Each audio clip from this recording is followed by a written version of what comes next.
cenário do tifo exantemático, que já era conhecido na Europa e nas Américas desde o século XVI, a febre maculosa só começou a ser conhecida nos Estados Unidos na virada para o século XX, embora os primeiros casos identificados remontassem a 1873.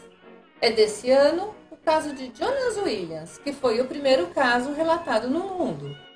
Em 1873, James Cowan, sua esposa, o irmão dela, Joe William, e o sobrinho do Sr. Cowan, Ernest Rankin, moravam no lado oeste do rio, num rancho chamado o Corvo Vermelho. Um certo domingo, Cowan, Rankin e William foram fazer uma caminhada na montanha. Após terem subido um pouco mais de 6 quilômetros, Williams falou: "Eu não estou me sentindo muito bem. Vão vocês, que eu fico esperando aqui até vocês voltarem." Quando eles voltaram, Williams estava tão doente para andar que eles o carregaram a maior parte do caminho de volta. Quando sua irmã o despiu, encontrou um carrapato nele. Um velho índio atravessou o rio e foi buscar o Dr. Bucker. O índio disse: "Joey, ele doente. Joey, ele morrer." E Joey morreu logo depois que o Dr. Bucker chegou. A senhora Cowan disse ao doutor: "Joey estava manchado com uma cobra cascavel." Desde então, vários casos da doença, que eles chamavam às vezes de sarampo preto, doença azul, febre preta ou febre maculosa, ocorreram tanto em Montana como em Idaho. Mas esses nomes não eram um diagnóstico exclusivo, pois também eram usados para outras doenças. A existência dessa doença só foi anunciada à comunidade médica americana com a publicação de um artigo por Edward Maxey em 1899. Isso foi apenas um ano antes que em São Paulo fosse lavrado o primeiro registro médico de uma rickettsiose, que foi feito por Adolfo Lutz numa necrópsia no Instituto Bacteriológico. Assim, na virada para o século XX, enquanto em São Paulo a comunidade médica pensava estar lidando com casos isolados de tifo exantemático, em Montana as autoridades de saúde pública começavam os esforços de pesquisa para identificar a natureza, causa e formas de prevenção da febre maculosa. Como os casos da doença só apareciam durante a primavera, o povo local a associava com as águas do degelo, pensando que elas trariam consigo alguma contaminação do solo das montanhas ou o veneno de cascavéis que nelas se banhavam. Então, o Conselho de Saúde de Montana enviou uma comissão ao Beetroot Valley para examinar o solo, a água e a neve. Eles chegaram à conclusão que estes não eram os responsáveis por causar a doença, e que a questão deveria ser estudada pelos enfoques patológico e bacteriológico. Assim, em 1902, os médicos da Universidade de Minnesota, Dr. Wilson e Dr. Chowning, foram convidados para levar esse estudo a cabo. Eles fizeram um levantamento retroativo dos casos registrados até ali pelos médicos que clinicavam no local, chegando a uma lista de 114 casos, com 71% de letalidade, no período de 1885 a 1902. Eles pensaram ter encontrado o agente etiológico, que chamaram de Piroplasma hominis, no sangue dos doentes. Fazendo uma analogia com outras babesioses conhecidas, eles propuseram a teoria de que a doença era transmitida pelos carrapatos.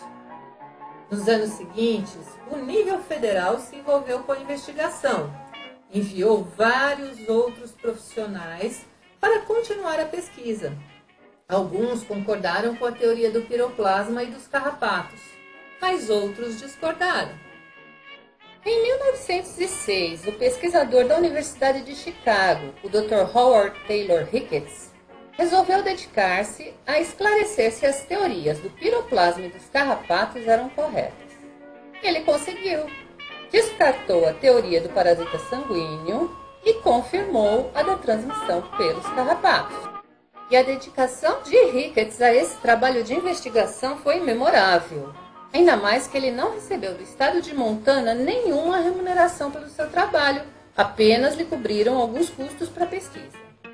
Consta do relatório do secretário de Saúde de Montana de 1906 as seguintes palavras: Este ano nós podemos suprir o Dr. Ricketts com 2 macacos. Isto foi magnânimo por parte do grande estado de Montana. O extravagante gasto de $40 para tentar descobrir a fonte de uma doença que reclama as vidas de 8 a 15 de seus cidadãos a cada ano. Se este trabalho deve ser feito, se as vidas têm algum valor, simplesmente deem-nos o dinheiro para trabalhar. E os recursos foram providos, permitindo que Ricketts, de 1906 a 1909, esclarecesse diversos pontos acerca da febre maculosa. Que o agente infeccioso não podia ser cultivado em meios de cultura, que era grande o bastante para ser retido por meio de filtros bacteriológicos, que tanto as pessoas quanto os animais que se curavam ficavam imunes à febre maculosa, que o carrapato vetor tinha um ciclo de vida trioxeno, que as larvas infectadas mantinham a infecção quando ninfas, e de igual modo, as ninfas mantinham a infecção para o estágio adulto, e que as fêmeas adultas transmitiam a infecção para os seus ovos, que o carrapato não era um vetor mecânico, mas realmente desenvolvia uma infecção no seu organismo, que o porquinho da Índia era um animal altamente sensível a ricétsia, servindo para a prova laboratorial. Assim, em 1908, dos 9 casos registrados em Montana, 6 já tiveram confirmação pela prova de inoculação em cobaias.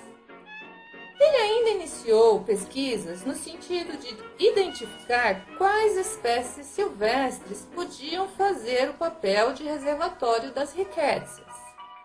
Também tentou desenvolver uma vacina e um soro contra a febre maculosa. E chegou a visualizar o agente infeccioso, mas não o identificou. Porém, em 1909, não houve mais recursos para a continuação das pesquisas, e Ricketts se transferiu para a cidade do México, a fim de investigar o tifo exantemático. Ele planejava concluir essas investigações até o início da primavera de 1910, a tempo de retornar ao Beach Butte Valley e continuar os estudos sobre a febre maculosa. Por isso, marcou seu retorno do México para o dia 20 de abril de 1910.